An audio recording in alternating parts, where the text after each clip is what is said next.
This story happened when my girlfriend Lindsay resided in Tokyo, Japan for a teaching abroad occupation. She taught English to foreigners for a fairly decent pay. I personally wasn't too cultivated by the idea, as the thought of Lindsay being in a foreign country by herself really stressed me out. I can't wait for you to fly over. Yeah, me too, babe. Hey, can you please make sure your doors are locked? I already locked it, silly. Stop being so paranoid.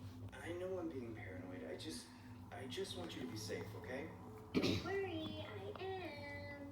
Being away from Lindsay definitely took a toll on my health, as I would constantly get anxious from worrying about her safety.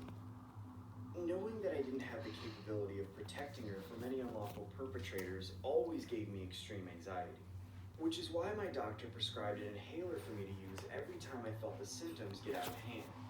I didn't do too well with long-distance relationships, but I really wanted to support Lindsay in her career endeavors.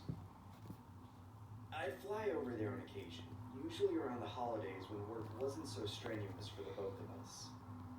I remember spending the majority of my time watching the rather odd Japanese game shows while Lindsay and her roommate Saki would do after-hours work from home.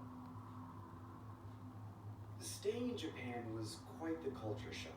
I wasn't used to the Eastern lifestyle, but the longer I stayed there, the more accustomed I became. Or I should say, the more comfortable I felt with Lindsay's stay there. Being halfway across the world made me adjust my sleeping schedule, as I made it my duty to video chat Lindsay every day at exactly 3 a.m. in the morning. 3 a.m. over here was equivalent to 5 p.m. over there according to the time zone difference. I'd make it a routine to catch Lindsay after her work shift was done, even if that cost me a few hours of sleep. You guys doing anything for Halloween? Yup, Saki and I are probably going bar hopping. That sounds nice. I wish I could be there. Babe, we'll talk later. Saki's calling me. Seeing that Lindsay had a roommate to acquaint herself with gave me a little peace of mind. A lot of my friends were well aware of how concerned I was about Lindsay's well-being, so much so that they would message me encouraging words to help cheer me up. But all of that changed one night when I got a message from one of my close colleagues from school. I opened the message and read, "Hey Craig, I know you're concerned about Lindsay, so I thought you might want to check this link out." It was a link to a forum titled, "Is Teaching Abroad in Japan Safe?"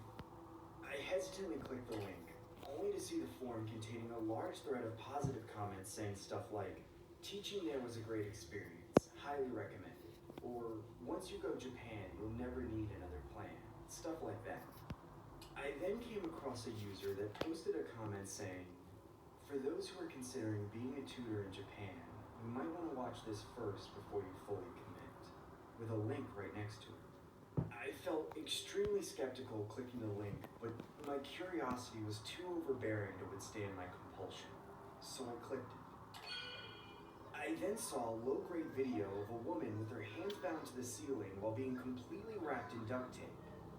The woman was also wearing a plain white mask over her face with the word "dog" written on it. I couldn't tell if this was a joke or some sort of sick snuff film until I saw a man approaching the woman holding a large machete. I could